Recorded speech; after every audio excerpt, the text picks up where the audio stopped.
নমস্কাৰ সমূহ বিটিচিবাসী ৰাইজলৈ মোৰ আন্তৰিক শুভেচ্ছা অভিনন্দন জনাইছোঁ। আজি সংবাদ মেলত উপস্থিত থাকিব পৰা মোৰ অতি শ্ৰদ্ধাৰ মোৰ অতি মৰমৰ কিৰণ বাইদেউলৈ মোৰ আন্তৰিক শুভেচ্ছা অভিনন্দন জনাইছোঁ। আজি আমি বিটিচিত কি পালোঁ কি নাপালোঁ মই অলপ ক'ব বিচাৰিছোঁ, কাৰণ আমি বহুতো ভুক্তভোগী হৈ আছোঁ। যিহেতু আজি সৌসিদিনাখন আমাৰ বড়ো মিডিয়ামৰ ছেপাৰেট ডাইৰেক্টৰ পাইছোঁ আমি। আজি আমি আপচু আৰু বড়ো সাহিত্য সভাই যিখিনি আমাক সহায় কৰিছে, যিখিনি কষ্ট কৰি দিন ৰাতি পাৰ কৰি তেওঁলোকে আন্দোলন কৰি আহিছে, সেইকাৰণে আমি আজি বড়ো মিডিয়ামৰ ছেপাৰেট ডাইৰেক্টৰ পাবলৈ সক্ষম হৈছোঁ। আৰু পৰহি 5 তাৰিখে আমাৰ অসম চৰকাৰৰ মাননীয় সৰ্বানন্দ সোণোৱাল শিক্ষামন্ত্ৰী হিমন্ত বিশ্ব শৰ্মাই নতুন ডাইৰেক্টৰটো ঘোষণা কৰিছে। সেইকাৰণে আমি গৌৰৱ আনন্দিত হৈছোঁ যে 17 বছৰ ৰাজ্য শাসন কৰি BPF কি দিলে আমাক, তেওঁলোকেহে আমাক দিব লাগিছিলে, কিন্তু আমি এই ডাইৰেক্টৰটো পাবলৈ সক্ষম হৈছোঁ আপচুৰ আমাৰ কলিজা বড়ো সাহিত্য সভাৰ যোগেদিহে আমি পাইছোঁ। আজি নানা ধৰণে প্ৰচাৰ চলি আহিছে। জগদীশ চৰকাৰে আমাৰ মাননীয় প্ৰমোদ ছাৰকো গালি দিছে, আমাৰ এন্থনী ছাৰকো গালি দিছে, কিন্তু আমি সেইবোৰ সহ্য কৰিব পৰা নাই। আমিতো তেওঁলোকক গালি পৰা নাই, তেওঁলোকে ৰাজনীতি কৰিছে কৰক, কিন্তু আমাৰ শ্ৰদ্ধাৰ প্ৰমোদ ছাৰক গালি পৰাৰ কাৰণে আমিও জোকাৰণি উঠিছোঁ। কাৰণ আমি তেনেকুৱা অশ্লীল ভাষা আমি ব্যৱহাৰ কৰা নাই এতিয়ালৈ, আৰু আমি ভৱিষ্যতেও নকৰোঁ। আমাক সুস্থিৰ এটা চৰকাৰ লাগে, নিকা ক্লিন চৰকাৰ এখন লাগে। গতিকে আমি সেই ভ্ৰষ্টাচাৰ চৰকাৰ আমাক নালাগে। আজি হাগ্ৰামা মহিলাৰীয়ে বহুত জেগাত লেকচাৰ দিছে আমাৰ UPPLৰ ওপৰত। সেইকাৰণে আমি গাঁৱে ভূঞে দলে বলে মহিলা পুৰুষ লগ লাগি আমি প্ৰচাৰ চলাই আহিছোঁ, আৰু সেই প্ৰচাৰবিলাক আমি ছাকচেছ হৈছোঁ। আমি দিন ৰাতি পাৰ কৰিছোঁ, গাঁৱে ভূঞে ঘূৰি পিনে আমি মিটিং কৰি যিমানখিনি আমি ৰাইজৰ পৰা ছাপৰ্ট পাইছোঁ আমি ভাষাৰে বুজিব নোৱাৰোঁ।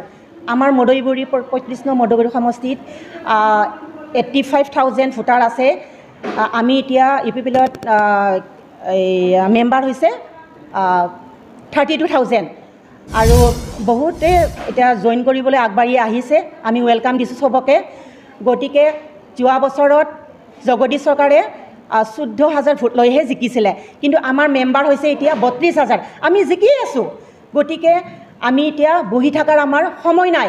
আমি এতিয়া মাৰ বান্ধি ওলাই যাব লাগে গাঁৱে ভূঞে, ডেকা ডেকেৰীবিলাক যোগদান কৰি আমি ভিতৰত যোনবিলাক বুঢ়া বুঢ়ীবিলাক বুজি পোৱা নাই সেইবিলাকক আমি বুজাব লাগিব। আমি ট্ৰেক্টৰৰ ছবিত ভোট দিব লাগে বুলি ক'ব লাগিব। আমাক নিকা ক্লিন এখন চৰকাৰ লাগে। গতিকে আমি অনুৰোধ কৰি আহিছোঁ চবকে যে আপোনালোকক নতুন চৰকাৰ লাগে নে নালাগে। তেওঁলোকে কৈছে আমাক লাগে বুলি কৈছে। গতিকে লাগে যদি এতিয়া আমি পৰিৱৰ্তন কৰিব লাগে, আমাক পৰিৱৰ্তন লাগে। সেইকাৰণে আমি ট্ৰেক্টৰৰ ছবিত ভোট দি আমি বিপুল ভোটত জয়ী কৰিব লাগে। প্ৰমোদ ছাৰক আমি চিফ কৰিব লাগে, এন্থনী বসুমতাৰীক EM কৰিব লাগে। তেওঁলোকক আমি জিকালেহে আমাৰ BTRত যিখিনি সুবিধা আছে সেইখিনি সুবিধাটো আমি পাবলৈ সক্ষম হ'ম। আৰু আমাৰ দেখিছোঁ আপোনালোকৰ মদৈবৰী অঞ্চলত যে মানে আপোনালোকে প্ৰত্যাহ্বান হিচাপে থিয় দিছে BPF। হয়, প্ৰত্যাহ্বান হিচাপে থিয় দি আপোনালোকৰ সভাপতি ডাঙৰীয়া প্ৰমোদ বড়োক জগদীশে বহুতখিনি গালি শুনি দিছে। কিহৰ কাৰণে গালি শুনি দিলে আৰু কি লৈ গালি দিলে তাৰ প্ৰত্যক্ষ হিচাপে আপুনি কি ক'ব? তেওঁলোকে গালি দিছে যে হয়তো প্ৰমোদ ছাৰে হয়তো গাদীত উঠি অকলেই মানে পেটটো ভৰাব নেকি, এনেকুৱা মানে সহ্য হোৱা নাই। কাৰণ প্ৰমোদ ছাৰৰ নীতি নিয়মবিলাক আমাৰ এই BTCবাসী ৰাইজে গম পাইছে, জানিছে। গতিকে সেইবিলাক চাই সিহঁতে সহ্য কৰিব পৰা নাই। গতিকে আমি তেখেতক আমাৰ BTRৰ যিবিলাক আমাৰ বড়ো বা মুছলমান অসমীয়া যোনবিলাক আমাৰ UPPLত মানে যোগদান কৰিছে, আমাৰ সদস্য হৈছে, তেওঁলোকেও সহ্য কৰিব পৰা নাই যে প্ৰমোদ ছাৰক গালি পাৰাৰ কাৰণে।